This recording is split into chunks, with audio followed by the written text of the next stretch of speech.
I wasn't very good at craft starting out, so I had to kind of work for it. I think more than most people, but I seriously do believe it just comes down to practice. So let me, before I start, hand out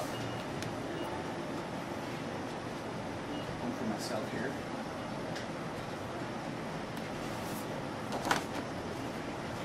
If I could have you guys just take a couple stacks and pass them around.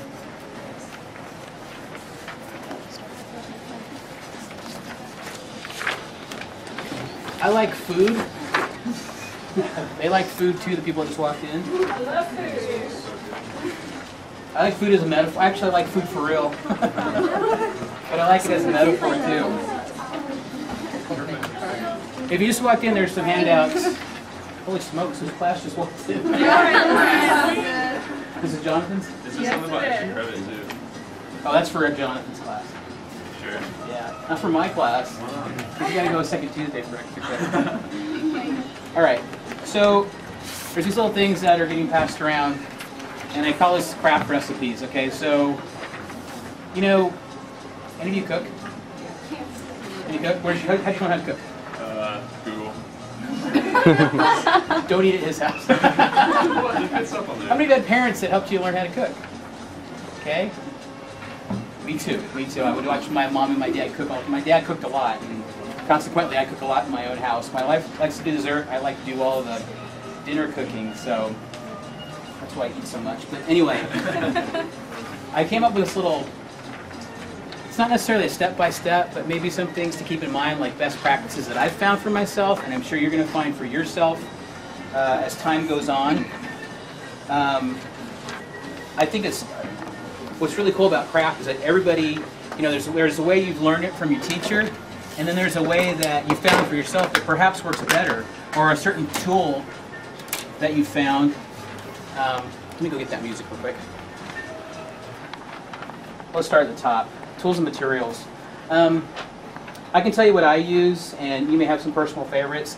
I will only use a number 10 blade if I have to, but I like this one the best. Okay, one that you can really defend yourself in a knife fight with. That's the kind of blade you want.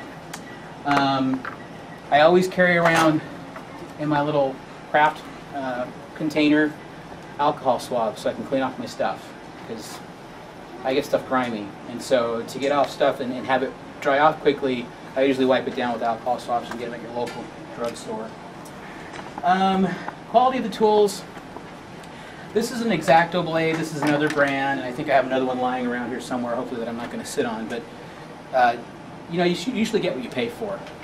I know that the X-Acto brand is really reliable for everything, from, you know, I've seen mat board, cutting tools. Best Test is really good for paper cement. Bestine, the pickup eraser.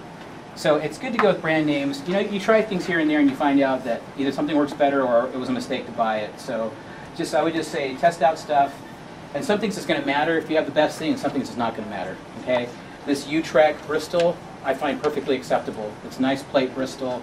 I don't feel like I have to get the top of the line thing because the whiteness of that paper and the smoothness of it suits me. Test out everything. You know, you never know until you try it. You don't want to try it the day that something's due, or the night before something's due. Try it out beforehand, and make sure that you're not stepping in caca by buying something because it was on sale. Have backups where needed. So if you know you're going to do a craft assignment and you need one board, buy 3 boards. If you know you're going to have to go to Kinko's, heaven forbid, and get an output 3 outputs, just to give you that backup plan just in case. And the thing I notice about craft too is if you go through the steps of it in your head first, and that's why I put in the last sentence there, pre-visualize what it is you're trying to do, it'll help you to kind of put together what you need to do first, because there's things that you could do out of order and it doesn't matter, and there's some things that you do out of order where you can still end up with the same thing at the end, but you risk doing something wrong and then it invalidates everything you've done before, if that makes sense to you.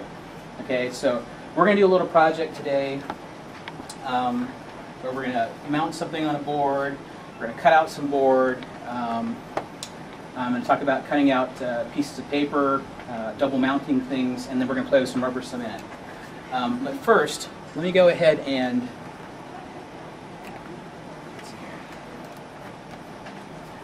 get something that we pre-outputted. Okay? Because we're going to have some Lumpia today, so I thought I'd make it go with the craft demo. And I want to mount this on a black board.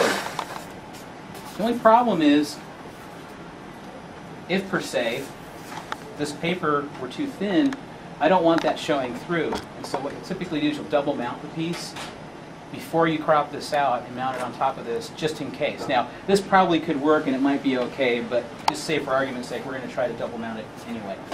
This is an 11 by 17 piece of paper. This is 14 by 17 paper, so I know I've got enough space to double mount on this piece of paper, or this piece of plate crystal. So what I'm going to do is I'm going to spray mount. How many of you have spray mounted before? Okay, so a familiar audience. Some of you haven't had the privilege yet.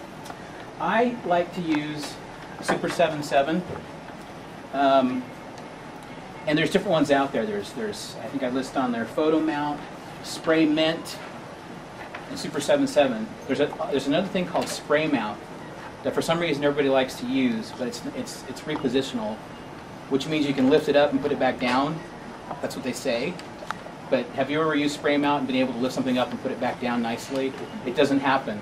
So let's just say, for argument's sake, that when you put down something with a spray adhesive, it's going down for the long haul. You're not going to pick it back up. And if you put it down right, you don't have to worry about repositioning it. So that's what I use, because I want to make sure it's going to stick. So what I'm going to attempt to do here, is I'm going to go ahead and leave this here. So I'm going to come back with it. But we can walk out here real quick. Oops. Forgot my can of spray mount. Okay. But what I recommend, because I know for a lot of time going through school, I'd lay down a piece of paper, okay, something clean, so you didn't want to put down the face of your project down into something, toner or ink. But I would choose a nice enclosure where there wasn't wind blowing and lay it down. But the problem was when I would spray it, you'd have the hardest time picking it up. So finally, after years of not doing it this way, I figured out I can just use a box, put it on top, and I can spray and get the edges and just grab the thing really cleanly instead of trying to, you guys know that feeling where you're trying to like get into that edge and your fingers get all mucky? Okay, we're going to see if the wind will cooperate just for a second here. This was the one I was spraying. Because this one's like spewing out like silly string. I don't want to use that one. So, and I do mention in the handout that you want to clean out your nozzle by holding it upside down and spraying it. And if there's any goobage, which is a technical term for the stuff that sticks to the top there, you want to take that off, okay? This is going to be a real challenge, so if you guys want to back up so you don't want to get face full of this, I fully understand.